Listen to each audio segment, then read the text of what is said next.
isang balita ang kumalat na nagpagulat sa publiko, handa na raw si Rhea Atayde na iwan ang kanyang asawang si Zanjo Marudo, isang desisyong tila bunga ng matagal na pananahimik, pagod, at emosyonal na pagdurusa na pilit niyang kinikimkim sa harap ng kamera at ng taong bayan.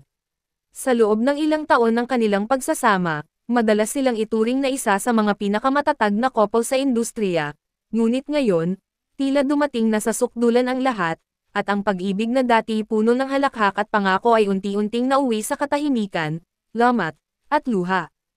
Ayon sa mga mapagkakatiwalaang source, ilang buwan na raw na hindi maayos ang komunikasyon ng mag-asawa.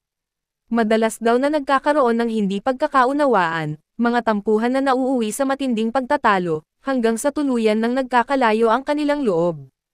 Ilang beses na rin daw sinubukan ni Rhea na ayusin ang kanilang relasyon, ngunit sa kabila ng kanyang pagsisikap, tila lumalalim pa ang sugat sa pagitan nila ni Zanjo. Minsan na raw niyang nasambit sa kanyang mga kaibigan, mahal ko siya, pero hindi sapat ang pagmamahal kapag wala ng respeto, kapag araw-araw ay pakiramdam mo mag-isa ka sa laban. Nakakapanibago para sa marami ang makita si Rhea sa ganitong kalagayan. Ang dating masayahin at palangiti, ngayoy madalas na tahimik, tila ba may dinadalang bigat na hindi niya kayang ilabas. Sa mga event na kanyang pinupuntahan, makikita sa kanyang mga mata ang lungkot na pilit niyang tinatago sa likod ng kanyang propesyonal na anyo. Samantala, si Zanjo naman ay patuloy na umiwas sa media, tila ba iniiwasan ang mga tanong tungkol sa tunay na kalagayan ng kanilang pagsasama. May ilang pagkakataon pang araw na hindi na sila sabay dumadalo sa mga okasyon, at madalas ay hiwalay na umuuwi sa kani-kanilang bahay. Sa gitna ng mga espekulasyon, lumabas ang balitang si Rhea ay handa nang bumitaw. Isang malapit na kaibigan ng aktres ang nagsabi na nagdesisyon na umano si Rhea na iwan ang kanilang tahanan at pansamantalang manirahan sa bahay ng kanyang pamilya upang magpahinga at magmuni-muni.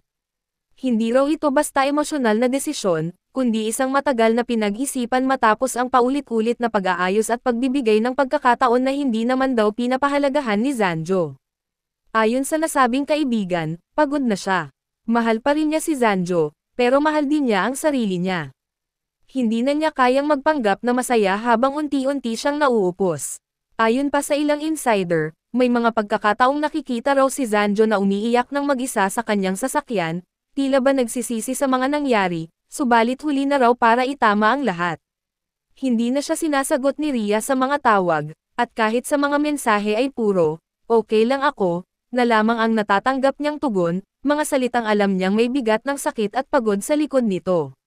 Sa kabila ng lahat, pinipili pa rin ni Zanjo na huwag magsalita sa media, at ayon sa kanyang malapit na kaibigan, ayaw niyang lumaban o magpaliwanag sa publiko.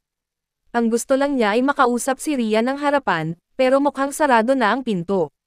Sa social media, agad namang umani ng iba't ibang reaksyon ang balita. Ang ilan ay nagpahayag ng suporta kay Rhea, sinabing tama lamang na piliin niya ang kapayapaan kaysa manatili sa relasyon na puno ng gulo. Ang iba naman ay nalungkot sa sinapit ng dalawa, dahil marami ang naniwala na sila na talaga ang magtatagal sa dulo. Maging ang kanilang mga tagahanga ay naglabas ng mga lumang larawan ng mag-asawa, kalakip ang mga caption na, "Sana maayos pa," at, "Sayang, sila pa naman ang inspirasyon namin." Sa panig ni Rhea, hindi pa siya tuwirang nagsasalita tungkol sa isyu, ngunit sa isang panayam kamakailan, nabanggit niya ang linyang tila may malalim na kahulugan, minsan, kailangan mong mawala sa isang lugar para makahanap ng sarili mong kapayapaan. Hindi laging kailangan ng laban, minsan kailangan mo lang ng pahinga. Sa Mag.